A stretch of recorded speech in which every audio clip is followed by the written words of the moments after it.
नमस्कार दोस्तों, maxima education point में आपका पुनः स्वागत है। जैसा कि आप देख रहे हैं कि अभी 2 दिन के पूर्व में ही नई शिक्षा नीति लागू हुई है। आज हम लोग चर्चा करने वाले हैं उसी नई शिक्षा नीति 2020 के बारे में, जिसके लिए सभी लोगों के मन में यह संशय है कि आखिरकार इस नीति में क्या बदलाव किया गया है और क्या क्या परिवर्तन किए गए हैं। शैक्षणिक क्षेत्र में हमें कहां तक फायदा मिलने वाला है और कहां तक नुकसान होने वाला है, इन सभी बातों के बारे में चर्चा आज हम करने वाले हैं नई शिक्षा नीति 2020 के बारे में। जैसा कि आप जान रहे हैं कि मैक्सिमा एजुकेशन पॉइंट आपको नए नए अपडेट्स देता रहता है, इसलिए अभी भी जितने भी लोग चैनल से नहीं जुड़े हैं वो लोग चैनल को सब्सक्राइब करें और दोस्तों तक शेयर करें, जिससे उन्हें भी इन सभी चीजों के बारे में महत्वपूर्ण जानकारी समय अनुसार मिलती रहे। तो आज हम बात करने वाले हैं नई शिक्षा नीति 2020, जो कि अभी आपने देखा कि 29 जुलाई को ही यह क्या हुआ, लागू हुआ, यानी इसे मंजूरी दी गई है। तो इसके बारे में हम लोग पूरा महत्वपूर्ण बेसिक ढंग से एकदम स्टार्टिंग से कि कहां से ये चीज आई है और कब से इसके बारे में बात हो रही थी, इन सभी के बारे में हम चर्चा करने वाले हैं। तो जल्दी जल्दी आप लोग जुड़ जाइए। फिर से आप लोगों का बहुत बहुत स्वागत है मैक्सिमा एजुकेशन पॉइंट में। तो जैसा कि हम बात करने वाले हैं नई शिक्षा नीति 2020 के बारे में। दरअसल देखिए, जो इस समय की वर्तमान सरकार, मोदी सरकार जिसे हम कह रहे हैं, वो 2014 में जैसे ही आई तो उसने अपनी जो योजना बताया कि नहीं मैं आने वाले भविष्य में यह करने वाला हूं, तो उसमें उसने नई शिक्षा नीति के बारे में डिस्कशन किया था और ये कहा था कि नहीं मैं शिक्षा नीति में परिवर्तन करके नई शिक्षा नीति को लागू करूंगा। और उस पे इस सरकार ने लगातार प्रयास भी किया है और कार्य भी किया है। बात करते हैं कि क्या ये जो नई शिक्षा नीति 2020 लागू हुई, इसके पहले भी शिक्षा नीति के बदलाव हुए थे या नहीं हुए। तो बात करते हैं सबसे पहले 1986 की। 1986 में इसी तरह से नई शिक्षा नीति लागू हुई थी। उस समय के जो तत्कालीन प्रधानमंत्री, जैसे इस समय के कौन है, नरेंद्र मोदी जी हैं, तो उस समय थे राजीव गांधी। राजीव गांधी ने सन 1986 में नई शिक्षा नीति उस समय क्या की थी, लागू की थी। अब वही नई शिक्षा नीति जो 1986 राजीव गांधी शिक्षा नीति चली आ रही थी, इस समय नई शिक्षा नीति मोदी सरकार द्वारा लागू की गई 2020 उसी की जगह लेने वाली है। यानी वह 1986 की नीति अब समाप्त होकर के और उसी के ऊपर नई शिक्षा नीति 2020 का प्रारूप तैयार होने वाला है। अब बात करते हैं कि किस तरीके से यह परिवर्तन हो रहा है। तो देखिए हुआ क्या कि यह जो शिक्षा नीति है, इसे एक विधेयक के रूप में प्रस्तुत किया गया। किसके रूप में? विधेयक के रूप में प्रस्तुत किया गया है। अब विधेयक के रूप में प्रस्तुत करने का तात्पर्य क्या होता है कि जब मंत्रिमंडल के साथ साथ संसद से भी मंजूरी मिल जाती है, तब वह विधेयक पास हो जाता है और वह कानून बन जाता है। तो अभी क्या है, यह विधेयक के रूप में प्रस्तुत किया गया है। तो किस विधेयक, उस विधेयक का जो हमने प्रस्तुत करेंगे सरकार के सामने, तो कुछ ना कुछ नाम होना चाहिए। तो विधेयक का जो नाम रखा गया है, राष्ट्रीय उच्च शिक्षा विधेयक 2020, नेशनल हायर एजुकेशनल बिल 2020 नाम दिया गया है।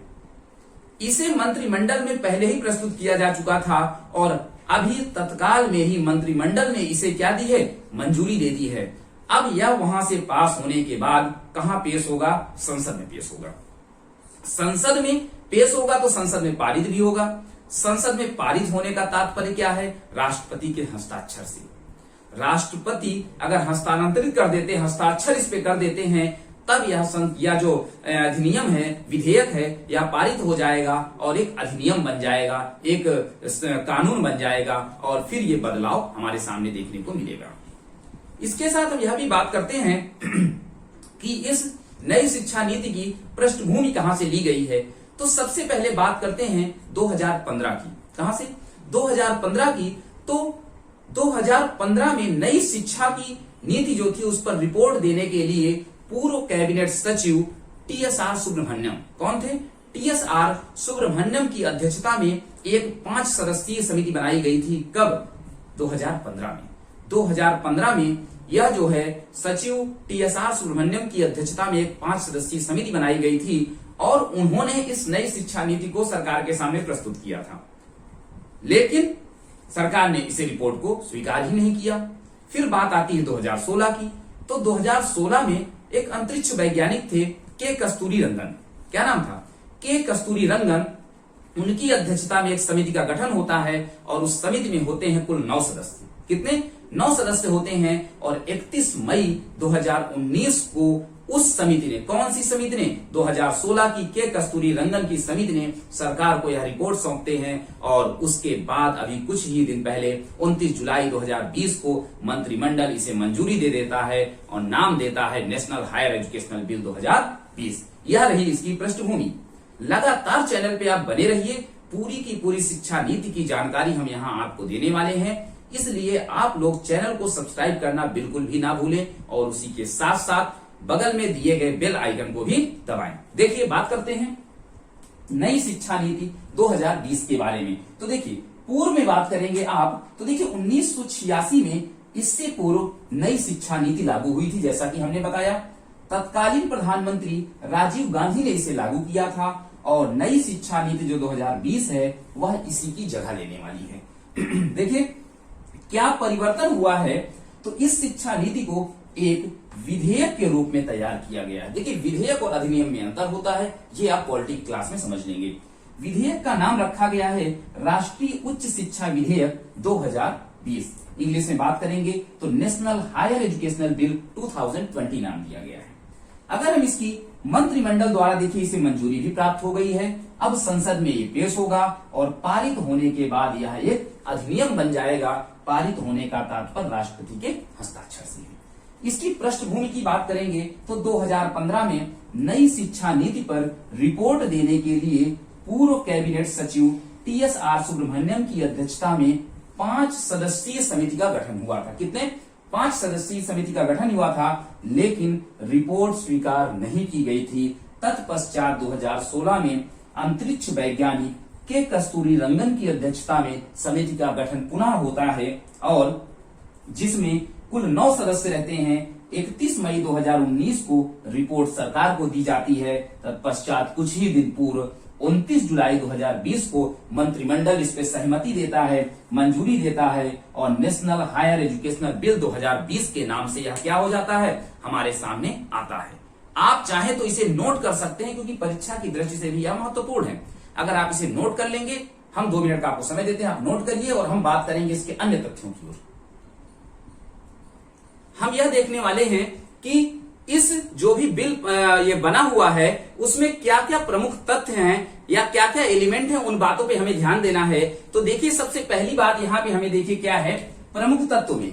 तो देखिए, सबसे बड़ा जो बदलाव हुआ है इस जो आपकी क्या कहते हैं नई शिक्षा नीति 2020 है, इसकी रिपोर्ट में जो प्रमुख बदलाव है, देखिए हमें क्या देखने को मिलता है कि मानव संसाधन विकास मंत्रालय का नाम बदल करके शिक्षा मंत्रालय कर दिया गया है। क्या कर दिया गया है? शिक्षा मंत्रालय। क्योंकि दरअसल इस बारे में बहुत दिन से बातचीत हो रही थी कि मानव संसाधन विकास मंत्रालय, मानव संसाधन, मानव कोई संसाधन नहीं है बल्कि उसके द्वारा किए गए कार्यों को हम संसाधन के अंतर्गत रखते हैं, इसलिए इसके नाम को बदल करके वर्तमान में नई शिक्षा नीति के अनुसार शिक्षा मंत्रालय घोषित किया गया है और शिक्षा मंत्रालय होने वाला है। दूसरा देखिए क्या तत्व है, शिक्षा को बहुआयामी और समग्रता के साथ बच्चों के बीच वितरित करने की बात की गई है। यानी जो भी एजुकेशन है उसे बहुआयामी का मतलब है मल्टी डायमेंशनल क्षेत्र के साथ साथ समग्रता, यानी चारों तरफ से हर एक क्षेत्र में बच्चों को क्या हो, एजुकेशन मिल सके, इसके लिए इसमें हमें बात की गई है। लेकिन उसके साथ आपके दिमाग में बहुत एकदम परेशान हो गए हैं आप लोग इस बात को सोच करके, लगातार आप न्यूज में देख रहे हैं, रिपोर्ट में देख रहे हैं कि एक एजेंडा चेंज हुआ है, एक नियम चेंज हुआ है, 5+3+3+4 का एजेंडा चेंज हुआ है। आखिर इसका तात्पर्य क्या है? बहुत ही कम ही ऐसे लोग हैं जिनको अभी तक ये बात समझ में आई है कि इसका तात्पर्य क्या है, 5+3+4 का तात्पर्य क्या है। तो हम बात करने वाले हैं उस 5+3+3+4 के पैटर्न की। आप तुरंत इसे पहले देखिए फिर देखेंगे। देखिए, नया फॉर्मेट जो आपके सामने निकल करके आया है वह आया है 5-3-3+4। इसके बारे में बहुत ही इंपॉर्टेंट हम चर्चा करने वाले हैं, लेकिन इसके साथ आप देखिए इसका मतलब क्या है। यह हमने यहाँ एक चार्ट बनाया हुआ है स्टेज और क्लास का। पहली स्टेज जो नई शिक्षा नीति के अंतर्गत है वह 5 के लिए है। किसके लिए? 5 कैटेगरी के लिए है। 5 का मतलब है इसे 5 कैटेगराइज में डिवाइड किया गया है। इस पहले ट्रेड के अंतर्गत नर्सरी, एलकेजी, यूकेजी और क्लास 1 और क्लास 2 के बच्चे जो होंगे वह स्टेज नंबर पहला, जिसे 5 नंबर बात की गई है, उसके अंतर्गत आपकी इन 5 क्लासेस को रखा गया है। दूसरा जो 5+3 आता है, इस 3 में जो है 3 क्लासेस के बारे में बात की गई है, क्लास 3, क्लास 4 और क्लास 5। नेक्स्ट हम देखेंगे तीसरे नंबर पर। तो तीसरे नंबर पर जो क्या कहते हैं स्टेज है, उसमें आपके क्लास 6, क्लास 7 और क्लास 8 के बच्चों की बात की गई है। आपको बिल्कुल भी परेशान नहीं होना क्योंकि क्या बात की गई है, हम जस्ट इसके बाद आपको पूरा का पूरा ब्यौरा बताने वाले हैं। लास्ट जो स्टेज है, स्टेज नंबर 4, इसमें कक्षा 9 से कक्षा 12 तक के बच्चों की क्या है बात की गई है। तो आप इस चार्ट को ऐसे नोट करेंगे इसी तरह से। अभी हम क्या करेंगे, एक एक करके आपको एक एक स्टेज का पूरा विवरण इसमें देने वाले हैं, तो आप इसे नोट करिए। तो देखेंगे कि नया जो फॉर्मेट आपके सामने है 5+3+3+4 का, उसके बारे में हमने बात की कि पूरे के पूरे फॉर्मेट को 4 स्टेज में कन्वर्ट किया गया है। पहली स्टेज जिसमें 5 क्लासेस को रखा गया है, nursery, LKG, UKG, first and second. Second जो स्टेज है उसमें 3 क्लास को, यानी 3rd, 4th और 5th को। तीसरी स्टेज जिसमें 3 क्लास 6, 7th और 8th, और जो चौथी स्टेज है उसमें 4 क्लास 9, 10th, 11th, 12th को रखा गया है। अब ये बात करेंगे कि इन सभी स्टेजों का क्या क्या गुण है, या सभी स्टेजों में क्या क्या प्रमुखता हमें देखने को मिलेगी, क्योंकि बहुत जरूरी है हमें जानना इस फॉर्मेट को, जिसके बारे में अभी तक आपको क्लियर नहीं हो पाया है। हमने पहले ही बताया था कि आप पूरी की पूरी वीडियो लास्ट तक देखिए और पूरा का पूरा आपको नई शिक्षा नीति का एक एक टॉपिक इस वीडियो में मिलने वाला है। देखिए, बात करते हैं जो सबसे पहला आपका चरण है, स्टेज है, जिसे हम 5 क्लास से डिनोट करते हैं। यानी पहले चरण के अंतर्गत 5 क्लासेस को रखा गया है। हमने पहले भी बताया, नर्सरी, एलकेजी, यूकेजी और 1 और 2। यह जो स्टेज है यह 3 से 8 साल के बच्चे के लिए है। यानी इस स्टेज में जो बच्चे की उम्र होगी वो क्या होगी, 3 से 8 वर्ष तक होगी। ये जो प्राइमरी स्टेज है, इसका जो नाम दिया गया है, इस स्टेज को फाउंडेशन स्टेज नाम दिया गया है। क्या दिया गया है, फाउंडेशन स्टेज नाम दिया गया है।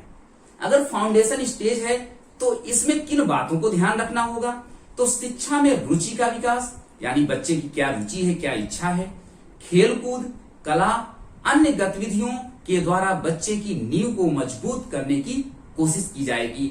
और दूसरी बात है, इन सभी चीजों का जो मसौदा तैयार करेगा, जो मानक तैयार करेगा, वह एनसीईआरटी द्वारा तैयार किया जाएगा। यह 2 बातें हमें फाउंडेशन स्टेज नंबर 1 पे बात करनी है, जिसमें 5 क्लासेस थी।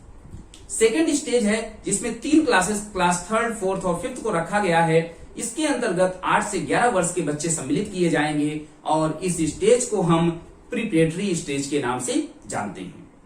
इसमें जो मुख्य बात की जाएगी, विज्ञान, गणित, कला, सामाजिक विज्ञान से बच्चों को परिचित कराया जाएगा। साथ ही साथ एक महत्वपूर्ण बात जो इस स्टेज में नई शिक्षा नीति के अंतर्गत रखी गई है कि यहां तक बच्चों को शिक्षा मातृभाषा में दी जाएगी। सबकी अपनी मातृभाषा, हिंदी, तमिल, पंजाबी, इस तरीके की जो मातृभाषाएं हैं। एक बात जो यहाँ डिनोट की गई है कि इंग्लिश की अनिवार्यता को समाप्त कर दिया गया है। सेकेंड स्टेज में, प्रिपरेटरी स्टेज में इंग्लिश की कोई अनिवार्यता नहीं है। आपकी इच्छा है आप पढ़ सकते हैं, नहीं इच्छा मत पढ़िए। थर्ड स्टेज में बात करेंगे जिसमें क्लास 6, 7, 8 है। इसके अंतर्गत बालक की उम्र 11 से 14 वर्ष के बीच होनी चाहिए। कितनी? 11 से 14 वर्ष के बीच। इस स्टेज को नई शिक्षा नीति के अंतर्गत मिडिल स्टेज का नाम दिया गया है और इसके अंतर्गत व्यक्ति को बच्चे में स्किल डेवलपमेंट प्रोसेस कराया जाएगा। उसके साथ ही साथ व्यवसायिक शिक्षा की शुरुआत भी इसी स्टेज से हो जाती है। व्यवसायिक शिक्षा के अंतर्गत बच्चे को कंप्यूटर कोडिंग, एप्स तैयार करना, मोबाइल फोन टेक्नोलॉजी के बारे में सीखना, इन सभी चीजों के बारे में जो अंडरस्टैंडिंग है वह इसी मिडिल स्टेज के अंतर्गत बच्चे को बताई जाएगी। चौथा जो लास्ट क्राइटेरिया, लास्ट स्टेज है जिसमें 4 क्लासेस 9, 10, 11, 12 को रखा गया है। इसके अंतर्गत बालक की उम्र 14 से 18 वर्ष होनी चाहिए और इसे हम सेकेंडरी स्टेज का नाम देते हैं। साथ ही साथ जो मुख्य बात है कि विषयों के प्रति विश्लेषणात्मक क्षमता का विकास होना चाहिए। एनालिटिकल एजुकेशन जो है बच्चे में आनी चाहिए। साथ ही साथ रट्टा मारने की जो प्रवृत्ति है उसे हतोत्साहित करना पड़ेगा, कम करना पड़ेगा। तो तो इसे हम नोट डाउन भी कर लेते हैं। देखिए नया फॉर्मेट क्या कहता है, स्टेज नंबर 1, जिसमें 5 क्लासेस हैं। कौन कौन सी, nursery, LKG, UKG, first, second, third, 3 से 8 वर्ष के बच्चे के लिए। नाम इसका है फाउंडेशन स्टेज। शिक्षा में रुचि का विकास, खेलकूद, कला, अन्य गतिविधियों द्वारा नींव को मजबूत की जाएगी। एनसीईआरटी द्वारा इसका मानक तैयार किया जाएगा। स्टेज नंबर 2, जिसमें 3 क्लास हैं, थर्ड, फोर्थ, फिफ्थ, 8 से 11 वर्ष के बच्चे के लिए यह क्या होगा, प्रमुख होगा। इसे हम प्रिपरेटरी स्टेज के नाम से जानते हैं।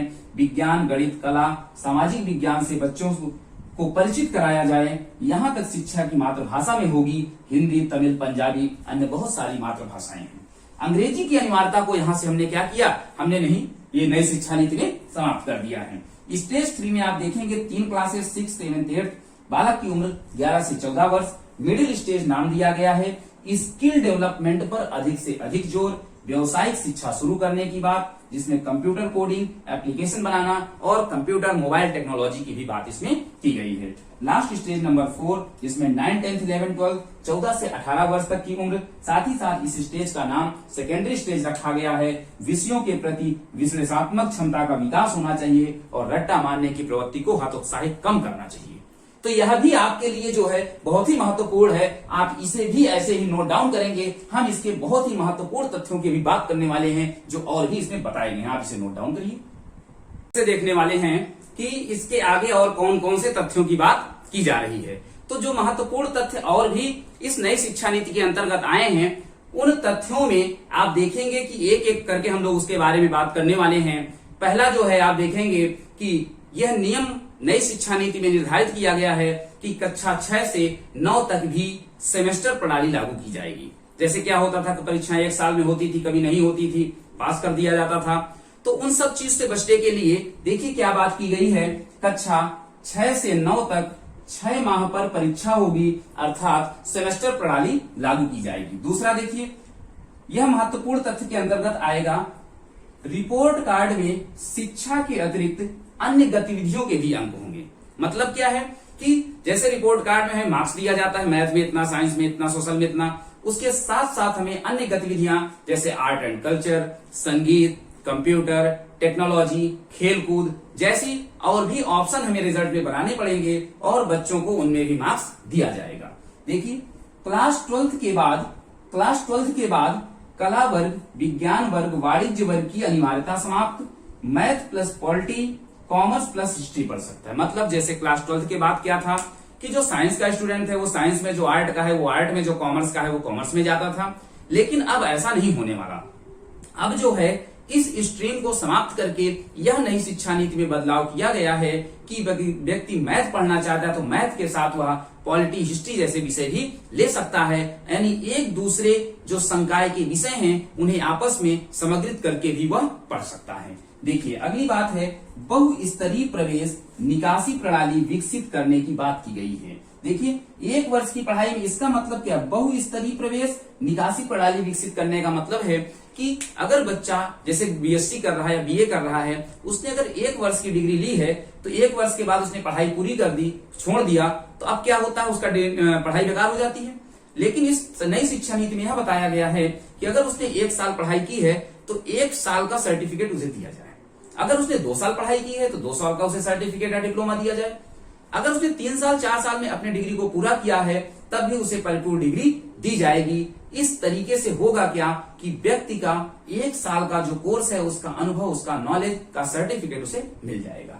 देखिए अगला क्या है, इसमें एक राष्ट्र एक शिक्षा एक पाठ्यक्रम सिद्धांत की बात की। सबसे महत्वपूर्ण बात है one nation one education one syllabus. एक राष्ट्र एक शिक्षा एक ही पाठ्यक्रम, यानी पूरे के पूरे राष्ट्र में एक ही शिक्षा प्रणाली और एक ही सिलेबस के द्वारा क्या होगी, पढ़ाई होगी। देखिए सरकारी व निजी विश्वविद्यालयों के एक ही मानक होंगे। ऐसा नहीं है कि जो निजी विश्वविद्यालय हैं वह अपना अलग रूल एंड रेगुलेशन लागू करें। तो सरकारी हो या निजी हो, सरकार प्राइवेट हो या गवर्नमेंट हो, उन सब का एक ही रेगुलेशन, एक ही मानक तैयार किया जाएगा। देखिए नेशनल रिसर्च फाउंडेशन की स्थापना की बात इस नई शिक्षा नीति में की गई है। नेक्स्ट देखिए एकेडमिक बैंक ऑफ क्रेडिट बनाया जाएगा। यही बात हमने अभी ऊपर बताई थी कि एकेडमिक बैंक ऑफ क्रेडिट का मतलब है कि एकेडमिक जो बच्चे ने पढ़ाई की उसका क्रेडिट, उसका लाभ, अर्थात व्यक्ति ने अगर हर वर्ष का सर्टिफिकेट उसे क्रेडिट के रूप में दिया जाए, उसके पास रखा रहेगा तो उसे क्या होगा, फायदा करेगा। यानी पढ़ाई अगर बीच में छोड़ दी है तब भी उसके क्या है 1 साल 2 साल का सर्टिफिकेट उसके पास रहेगा, तो जहां भी वो कार्य करने के लिए जाएगा वह उसे अनुभव रूप में प्रयोग कर सकता है। विश्वविद्यालय एवं उच्च शिक्षण संस्थाओं में प्रवेश हेतु कॉमन एंट्रेंस एग्जाम होगा। यानी सभी विश्वविद्यालयों के लिए, सभी यूनिवर्सिटियों के लिए बात कर रहा है कि एक ही कॉमन एंट्रेंस एग्जाम होगा और नेशनल टेस्ट एजेंसी इस परीक्षा को संपन्न कराएगी। नई शिक्षा नीति में यह बात की गई कि एक नेशनल टेस्ट एजेंसी का गठन हुआ है या होगा जो इस पूरे के पूरे विश्वविद्यालय और कॉलेजों के एंट्रेंस प्रवेश परीक्षा का क्या करेगी, संचालन करेगी। यह एक एकल नियामक संस्था होगी। जो नेशनल टेस्ट एजेंसी है या क्या होगी, एकल नियामक संस्था होगी। देखिए लीगल यानी विधि और मेडिकल को छोड़कर सभी की सभी परीक्षाएं इस एजेंसी के द्वारा करवाई जाएंगी। देखिए यूजीसी जैसी संस्थाओं को समाप्त करने का प्रावधान किया गया है। जब सारी की सारी परीक्षाएं इस एजेंसी के द्वारा होंगी तो यूजीसी जैसी संस्था को समाप्त करने का भी इस नई शिक्षा नीति में प्रावधान किया गया है। देखिए open distance learning and online program का भी विकल्प दिया जाएगा। यानी जो भी व्यक्ति ऑनलाइन एजुकेशन प्राप्त करना चाहता है, उसके साथ साथ ओपन डिस्टेंस जो ओपन बोर्ड यूनिवर्सिटी है उसके थ्रू भी वह ऑनलाइन फॉर्म भर करके एजुकेशन शिक्षा प्राप्त कर सकता है। तो इस तरीके से आपने देखा कि नई शिक्षा नीति के अंतर्गत कौन कौन सी बातें और क्या क्या बदलाव हुए जो हमने आपको यहाँ पास क्या हुआ डिस्कस किया। आपने पूरी की तरीके से नई शिक्षा नीति के बारे में समझ लिया है और इसे आपने नोट डाउन कर लिया है। तो हमने पहले भी बताया कि आपको पूरी की पूरी जानकारी यहाँ पे चैनल में मिलने वाली है। इसी तरह नई अपडेट्स को पाने के लिए आप लोग चैनल को सब्सक्राइब करिए, शेयर करिए और कमेंट करके हमें बताइए कि आपको वीडियो कैसा लगा। धन्यवाद।